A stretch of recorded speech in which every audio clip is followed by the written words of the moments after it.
I came from an era, if you was in my house, if you wasn't eating it, I wasn't picking you.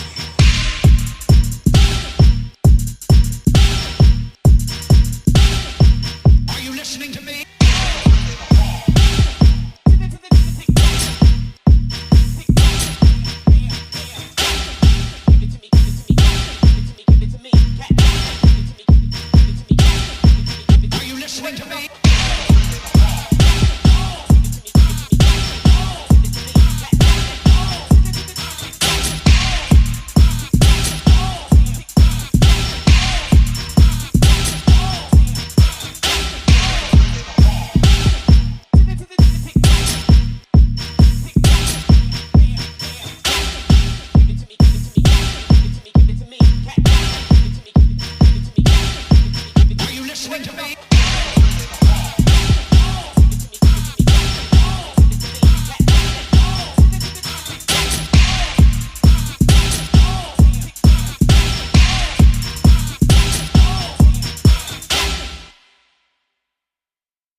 I have Isla Ebony here in the building.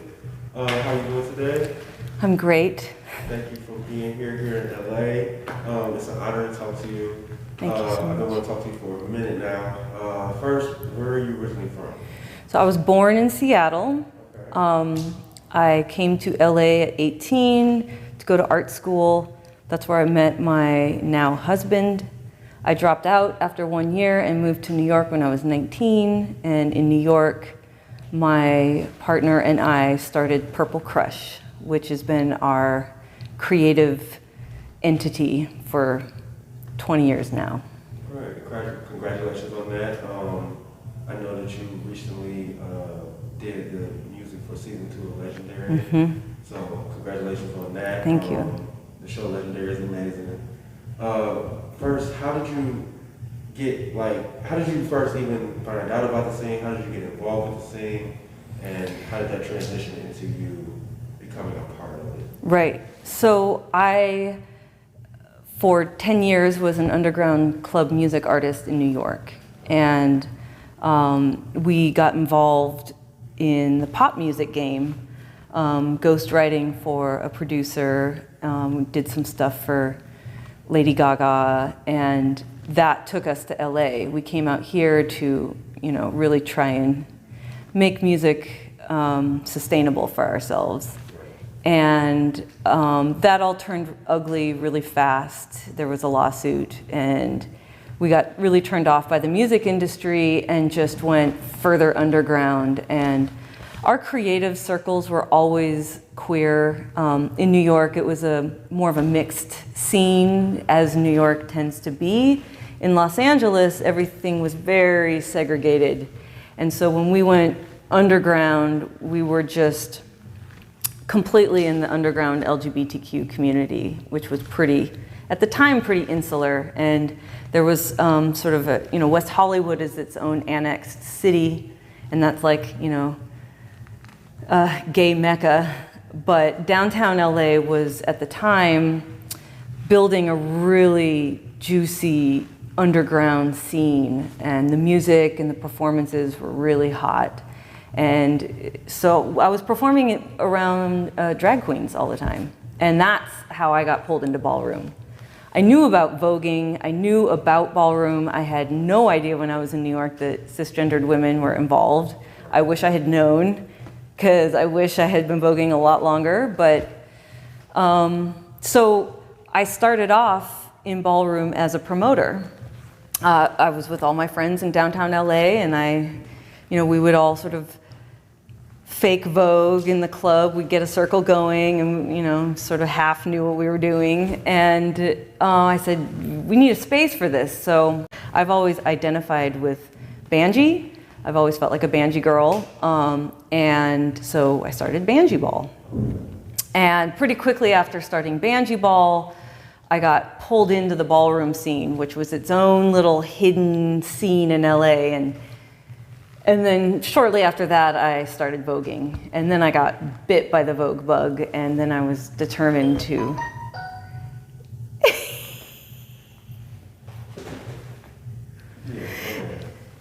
So pretty quickly after that, I got bit by the Vogue bug, and you know what happens to a ball kid. They get a little taste and they want more and more, and it needs to be bloody. I went really hard, really fast. I started voguing older, I was 34 when I started voguing. Okay. So, I definitely felt like my biological clock ticking, and I was like, well, I need to go hard. And at the time, there were no cis women voguing on the West Coast, and it was only a category that happened in New York City. So I would go back to New York and, try to build, my craft. But where I really honed my craft was not going to New York and battling the other cis women, but going to Dallas and Atlanta and San Francisco and walking the open to all categories, Chicago.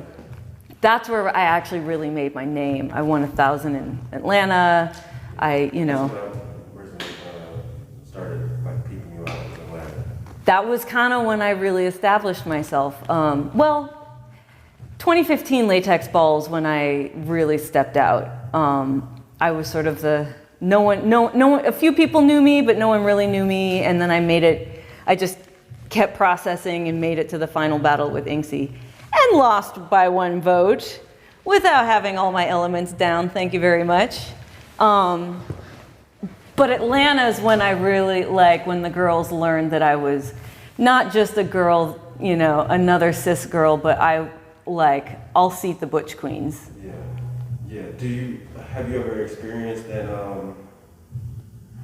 don't want to say discrimination, but have you ever experienced maybe people counting you out because you're a cis woman or because even your race? Oh, definitely.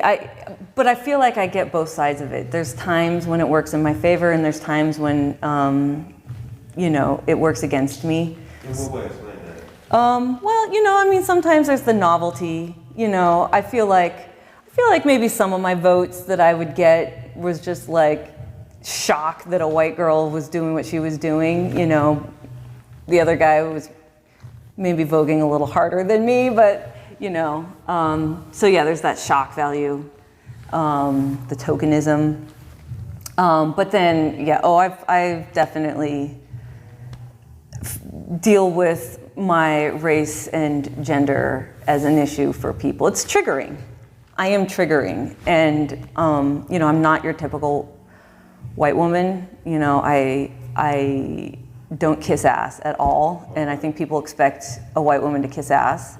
And so I'm triggering because it's like, here's the devil, and then she's gonna call you out on your shit and, be real with you. And it's sometimes people love it, and sometimes it's a lot to take. And that's even true for the LA scene? What's so funny about the LA scene? The LA scene will always give me a hard time.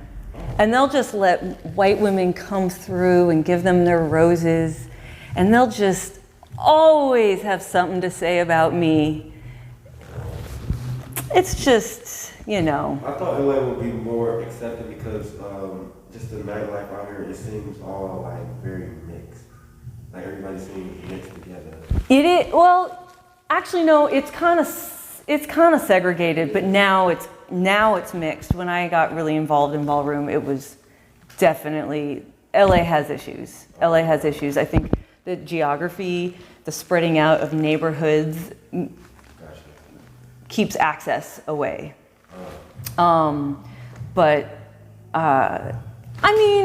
I came in, the LA scene was sort of at a lull when I came in. This was in 2013.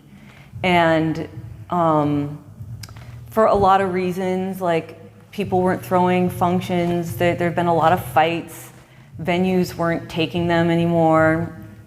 And then this white chick comes in, and, you know, I had all these relationships from Purple Crush. I knew all the booking people, I knew all the venues, because I performed at all the Pride festivals. So I had this whole infrastructure in place.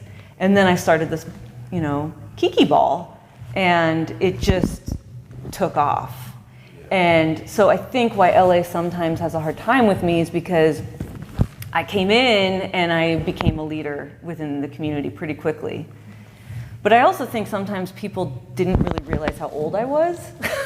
like just in the ballroom scene in general, I think people thought I was in my like mid-late 20s. Yeah, that's what I thought. You know, and when you get it in context that like, no, at the time I was in my late 30s when I was really taking off, and now I'm in my early 40s. Like, I should have my shit together.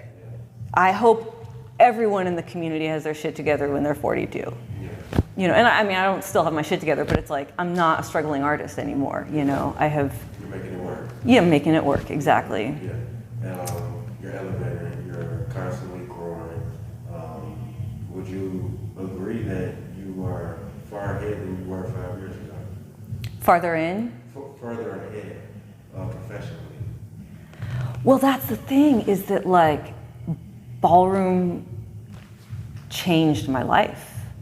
You know, like, I wasn't born into this community. I chose this community, but it saved me. I mean, I was really strung out from the music industry. Like, I had tried to build community, and community does not exist in the music scene, in the music industry. And ballroom was just, it just clicked with everything. Like, music is the foundation. Dance, which I started off as a dancer before I did dance music. That's at my core. And then it, like, literally, you can't really get through the door unless you're about the community. And like, that's my whole MO in life. You know, I, you know, run a business, but really it functions like a nonprofit.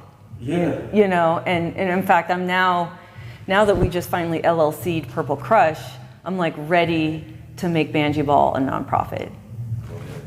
Okay. You know what? I didn't even know that it was your function before this weekend. And, you know, I've always heard about it. I've always seen it, I've always checked it out. So, much success on that.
One thing I would like to know, I know you came in the scene, you were a fan, and you began throwing the functions, and then you began walking.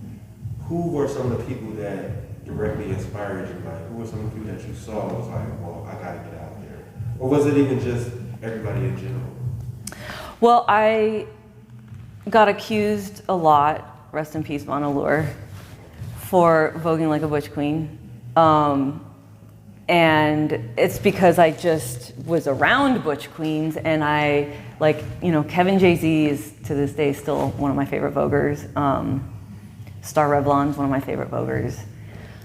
And I had to really be like, all right, it's time for me to start getting a little more feminine.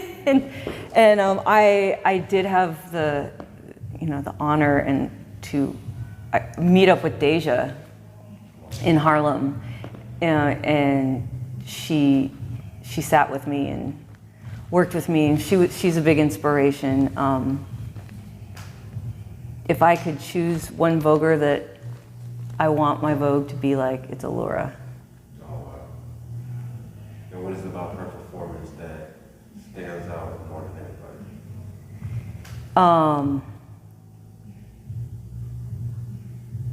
There's just so much personality in her dips. Her dips just are so expressive. Yeah. So, one thing that I noticed being from Detroit, I now live in Chicago, there are very few cis women that participate in the scene. I'm assuming it's like that over here as well. No, now there's a million cis women involved in the scene because LA has the dance community. Exactly. Okay. So the LA scene started picking up. Banjee Ball was picking up. We finally had a space where once a month, you could practice your craft and gather together. And then people started moving here. A lot, and a majority of the cis women in ballroom find it through the dance studio world. And, Deshawn's moved out here and started teaching. Dolores moved out here and started teaching. A lot of people moved out here. Carlos started teaching out here. So now there's like a million dance classes. And so there's just all these cis girls that go to the dance studios and then get bit by the bug that way. So there's a lot of them. In fact, we had a ball like a month and a half ago. I did not walk because I have not vogued in a while. Doing the music for Legendary really took it out of me. And also been recovering from some injuries. And so I didn't walk, but it was really beautiful to watch women's performance because it was the hottest it's ever been. There was so much energy. There were I can't remember how many girls walked, 6 or 7. I've never seen that many cis girls walking at that. Easily that'll happen at the Heritage Ball in New York, but in LA at a major function. And I gotta say it's my legacy. I built the category. Now there were women that came before me, but then there was a lull. And then of this new generation of girls, that is my legacy. But shout out to Angel Mizrahi, up and coming icon. She's the original. Okay. And how long have you been voguing? 7 years. Okay. And are you legendary yet? No. Do you think you should be legendary? I get called up and coming a lot. Okay. I've been told it's coming. Okay. And Honestly, can y'all just make me a legend so I can sit the fuck down? Put me on the goddamn panel. These 42-year-old knees. Yeah. I think everybody that puts that work in does deserve that recognition. So Yeah. I hope that was later. All TL shade, ballroom really pays the women when it comes to deeming legendary. There are a bunch of women that should be deemed before me. I'm definitely one of the high contenders, but Karina Ninja, come on. Karina Ninja needs to be deemed. I believe Kia needs to be deemed. Kia, formerly LaBeija, I think she's a 007 now. People say she didn't walk enough, but she's changed the game in a lot of ways. And to me, that is legendary. Yeah, I definitely do see that. Like I said, I feel like women, you don't really see the women categories populated like that. And when you do see a woman walking, she's usually just walk in the open all categories, walking against everybody else. Mm-hmm. So I wish that more women would come to the scene. And yeah, I wish that they start, appreciating y'all more and giving y'all the accolades y'all deserve. So, Because cis women have been in ballroom since the beginning. yeah. Let's be real. When I listen to some of the pioneers and icons talk, and they talk about the balls back in the day, they make it sound like the women categories were like on fire. The House of Ebony, one of the founding members is a cisgendered woman, Shemeka. So yeah, I want to see it come back to Yeah. hopefully with ballroom going mainstream, I hope it'll bring a lot more eyes to it, and maybe more women will come. Right. And that happens. So one thing, what is the biggest biggest positive about ballroom that you've taken from it? Well, the craft and the art of walking is unlike anything.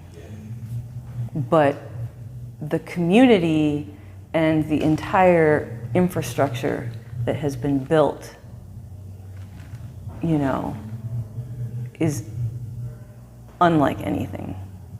So I think there's really two factors. It's the craft and the culture. Yeah, I say it all the time, that it's really a culture. It's not even just an event. It's not even just people dancing. It's really like history. And I say this all the time, ballroom. In fact, I think Legendary used my voice in one of the early promos. They didn't show my face though. Ballroom is one of the greatest American art forms of all time. And it's American history, and it needs to be in all the museums and all the history books. It needs to, some people may not like this, but you need to be able to get a college degree in it. real, because it would take somebody a lot smarter than me to talk about it, but it's just so much that you can learn about life from watching ballroom, from participating in ballroom. I've learned a lot of life lessons. Hell, I've even learned how to manage my money better from being in ballroom. Well, and that's how I try to lead my kids in Ebony, is to build careers. Because we're at a point now where ballroom is just, it's not going mainstream, it's mainstream. And the floodgates are open, the opportunities are gonna be endless. So, get your shit together. I'm trying. But just in general, stop doing cocaine, make your resume. Really, because this needs to make careers for the ball kids. Yeah. The ball kids. Yeah. Not the dance studio kids, the ball kids. Most definitely. So I would just like to thank you for coming, sharing your insight. I didn't even know you were at the age you were. Just understanding that. Exactly. Yeah. Yeah, for real. But just hearing all the wisdom that you have, and understanding that you're not just a participant. I thought, you're actually somebody that's in the scene, creating spaces for people to continue this history. Right. So regardless of your gender, regardless of your race, you belong here. Thank you. And never let anybody else tell you differently. And I appreciate you. I know probably millions of people appreciate you now because of Legendary. So, the last question I have is to describe yourself in 5 words or less. I'm not your fave, I'm not a viral girl, but I am a bad bitch. There you go. Ladies and gentlemen, it's Isla Ebony.